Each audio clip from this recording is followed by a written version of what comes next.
Hello everybody, today we're going to take a look at two Lockwood deadbolts here, okay?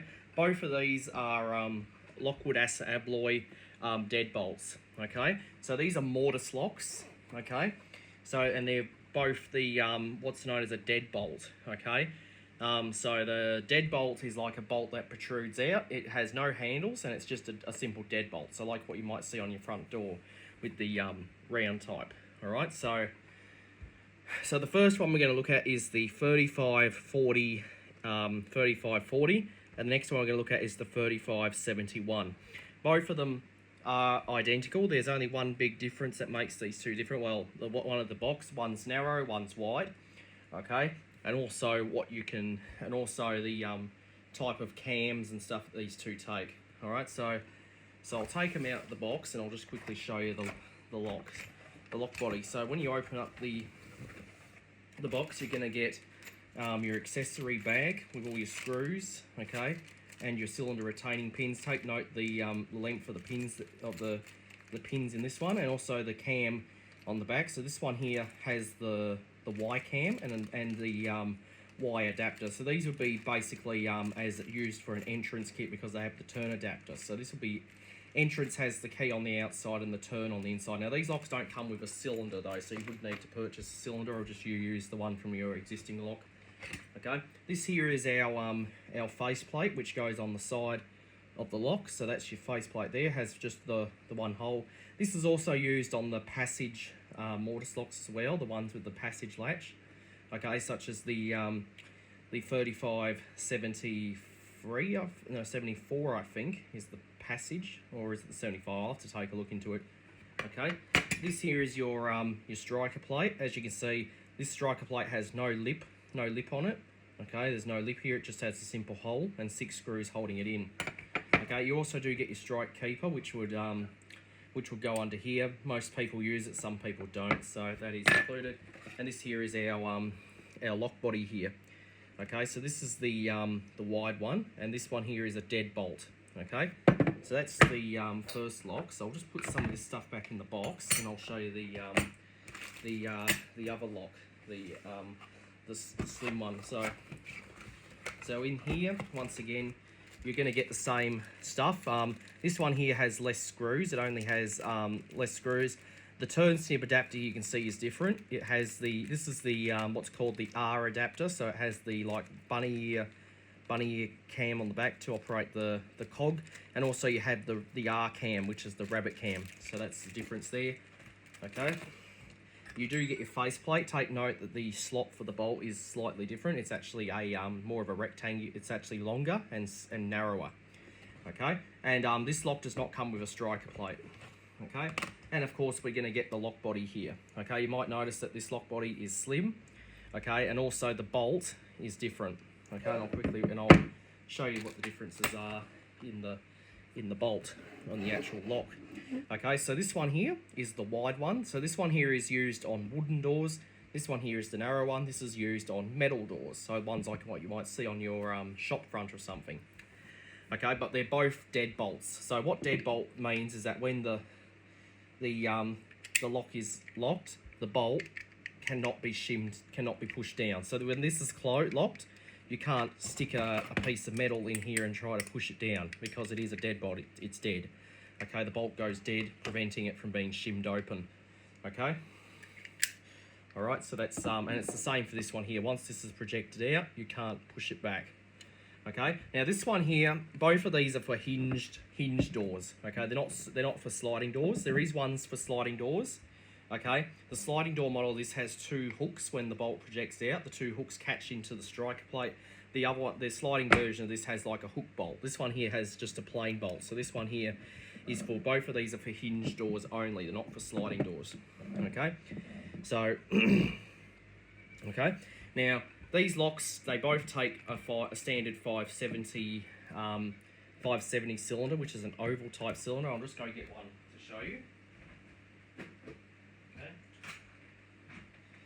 Okay, both take a cylinder like this. This is a 570 cylinder.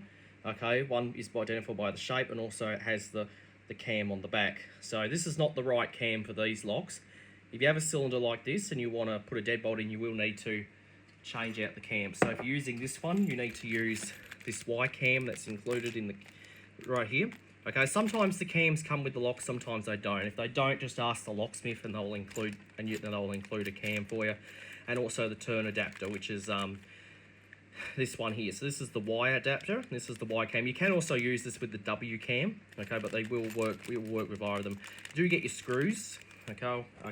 Now, if you're going to be using this one, you need to use this R cam and this R adapter if you're going to be using it. Okay. Because you can't interchange them. So you can't use Y cam on this, you can't use R cam on this. They're completely different. Okay, so, alright, so you can't interchange them. So keep that in mind. Okay, with the sliding variants of these use the exact same cams. Okay, so the sliding one of this would use the same adapter, same cam. Sliding one of this would use the same adapter and same cam. Okay, so that's just the difference there. Okay, so if you have a 570 cylinder, okay, like this, you just need to make sure you put the right cam on the back to assure the correct function. Okay, so they're the parts there. Okay, now with these locks, you can use them with plate furniture or escutcheon furniture. Okay, escutcheon furnitures are an escutcheon that basically goes over the cylinder. Okay, plate furniture are the plates that go over the top, and I've actually got some plates that I'll show you. Okay, whenever I use locks like this, I like to use the plate furniture on them. Okay, just because if you have plate handles throughout your building, you want to keep it all looking the same. Okay, you can do that. When you need the plates with no handles, so you use the plates with the cylinder holes only or the turn snibs only. All right, and I'll show you them. Okay, so I'll quickly show you the face plates so you get the difference there. As you can see, the face plates are different. Okay, this one uses 3 screws to hold it. This one's only using 2, and you can see the hole is different. Okay, and they're both these are both in satin stainless steel, but the locks do come in different finishes. Okay, the finish difference is basically applies to the faceplate. It does not apply to the lock bodies. The lock bodies only come in one colour. Okay, so okay, now with this one here, you can actually use lever handles on it. That's what that square drive's for. There's like a lever handle that you can put on the inside. Okay, with this one here, they actually do make turn snib cylinders with a lever handle, so you can actually get a cylinder like this with a disabled turn snib on it. Okay, if you or you can just use the plate with a disabled turn snib on it. All right, so that's the screws. Now with the screws, generally speaking, there'll be 2 to screw the lock body into the door. Okay, same here. And you'll have, for this one, you have 3 for the faceplate. You'll have 2 for the faceplate for this one, and then you'll have 6 for the striker plate. Okay, and to retain this turn snib adapter, you'd use the cylinder retaining pins that come in the lock. They basically go in here, and that holds the turn adapter in place. All right, so there's our 2 lock bodies. I'm just going to set them up here, and I'm going to show you the plate furniture for these type of locks. So for the slim lock, you'd use these plates here. Okay, and they do come with the screws and the 2 tail pieces there.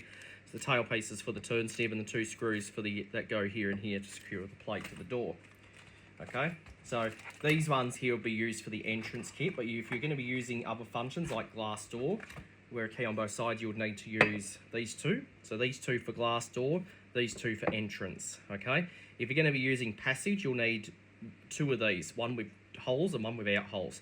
So the part numbers for these plates, this one here is 4800, this one here is 4900, this one here is 4906. Okay, so that's the part numbers for these 3 plates. Okay, and also these plates are expensive. Okay, the locks are expensive, these plates are expensive, so keep that in mind.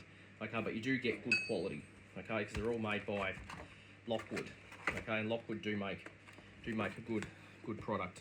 Okay, they're expensive, but you do get good quality. Okay, so these would be for the narrow lock. For the wide lock, you would use these ones. Okay, so these are for your wide lock, and once again, the screws and the stuff are the exact same thing. Okay, so depending on which lock you have, depends on which ones you need. Okay, and these are for the entrance function once again. So for this lock, you would use these 2 here. For this lock, you'd use these ones here. Okay, so they're the the plates if you're using the plate furniture, okay?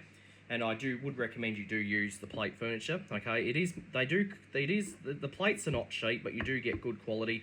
And if you have the plates throughout the building with handles already and want to keep it all looking the same, you can do it with these. Okay, now the part numbers for these two are different.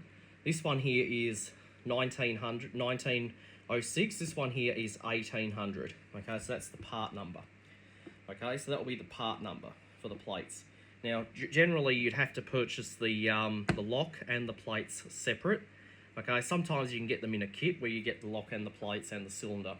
Okay, now because these locks take the 570 cylinder, you can use restricted keying. Okay, which you do tend to see in commercial applications. Okay, so the way the plates work is that this lock has the 2 screw holes here and here. That would allow it to line up with the 2 posts on the back of the plate, and when the plate goes on, it will go on like so. If you can see the holes line up, okay? And the same with this one here for your turn. As you can see, the 2 holes line up, and that would go over the top on the inside, like so. Okay? Now for the wide one, the plates basically would just go over the top like this. Okay, the plate would go over the top like that, and then you would and the 2 screws just go over the lock body. They don't go through the lock body, they actually go above and underneath the lock body. Okay, so usually the way you would do this is from the outside. From the outside is where there's no screw holes. From the inside you put the screws. Okay, and you can once again use this with different functions. Both of these with different functions. The functions these locks come in would be entrance, which would be which will be like what I'm showing here. Entrance has the cylinder on the outside. Okay, I'll just pop this in. So entrance has the cylinder on the outside, or the key on the outside, and it has the turn stib on the inside. So with these, you'd simply lock and unlock just by turning that. So lock and unlock. So that would be entrance. The next function is glass door, where it has a key on both sides. Okay, so you'd use for glass door function, you'd use a plate with cylinder hole on both sides. So you'd use 1900 at /1800 or 4900 /40 4800 on 4900 on either side, just like what I showed you in the kit. The next function is passage, where it has a turn snib on both sides. Okay, for that one you'd use 2 of these. Okay, one with holes and one without holes. I actually do have another one which has it as well. I'll just quickly show you the other one. So if you're going to be using passage, you would use this plate here with this plate here. Okay, so this one here is the 1806. Okay, so it's turn plate but with no screw holes. So this one here has the concealed fixing. Okay, and if you're going to be using glass door, you'll need to use this one here with that one there. Okay, so that's if you're using it with that particular function. Okay, so pop that over there. Okay, so that would be passage. Another function is privacy, where it has the emergency override and the lever turn. Okay.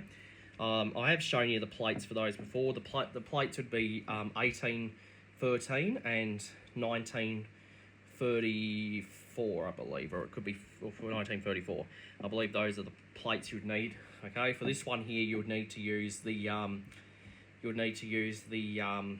4813, and you'll need to use the 4938 for that function. Okay. Now with this lock here, I'll just quickly take these cylinder caps out, and I'll just quickly show you something. When you use the privacy function, sometimes there's a long tail bar that will go straight through this, but this one here has this plate in here, so you can't do that. So you've actually got to use 2 of these turn adapters, okay? One on both sides, and then you've got to use a tail bar, the tail bar piece, one of them on both sides to accommodate privacy function with this lock, okay? So that would be privacy function, okay? So another 2 there's also half set, okay? So you might have, if you're using these on a cupboard, you would use the half function. Okay, the first one is half cupboard deadbolt with turn snib. Okay, so that would just have a turn snib on the outside and a blank on the inside. Okay, so that would be if you just want the lock to just keep the cupboard closed, and you don't want it to, and you just want to use a turn just like to keep it shut. The second one would be half cupboard cylinder deadbolt. Okay, where it have a key to lock and unlock the cupboard. So you would have this plate on the outside, you would have a blank on the inside. So that would be the functions that these locks come in. Okay. Okay, so they're your functions. So so you can use these for entrance, passage, privacy, glass door, and of course half cupboard set. Okay, they're the functions that you can use with these locks because they are universal. Okay, and they do take a common cylinder, which is this one right here. Okay, now when you do get your plates, you'll get everything you need for the plate. So for the turn snip plate, you'll get the spring, which would basically go in here, and then you put your tail bar in, depending on the thickness of the door, you put it in there and it'll be spring loaded, and it will basically correspond with the turn adapter, that plus section there. Okay, so that's that one there. Okay, and it's the same for this one here. Now, these locks are not coming with cylinders, but you can buy a cylinder. Okay, it takes a 570 cylinder, so just a standard oval cylinder. Okay, and from the outside of the door, this is basically what you would see on the outside of the lock. Okay, and that will be the wide one. For the narrow style one, it will be the same thing there. All right, so okay, so that's basically all there is to the locks. And once again, these locks, because these are deadbolt locks, these locks cannot be shimmed. Okay, so if you try and shim it, you're not going to be able to because the bolt is dead. Okay, so these locks are totally shim proof. Okay, they're totally unshimmable. So it probably wouldn't be good if the lock jammed. Okay, so if you're a locksmith out on the job and you come across one of these that's jammed and you wouldn't be able to shim the thing open.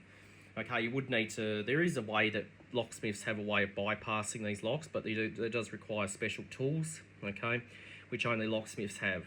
Okay.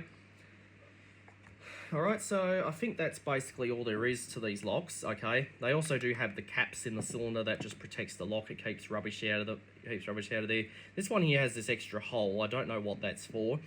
Okay, it might be just drainage. Now there is actually another one of these which has holes here and here, which you could use with the rose furniture.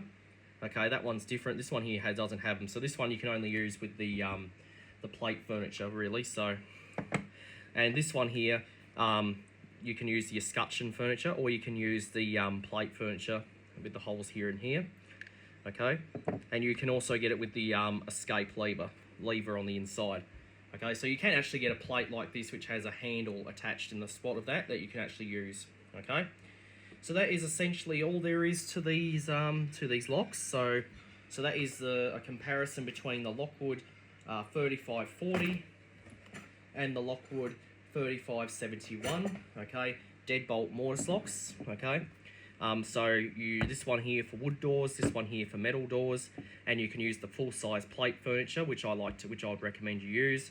Okay, but be aware that you have to purchase the locks and the plates separate. That's the way they always go.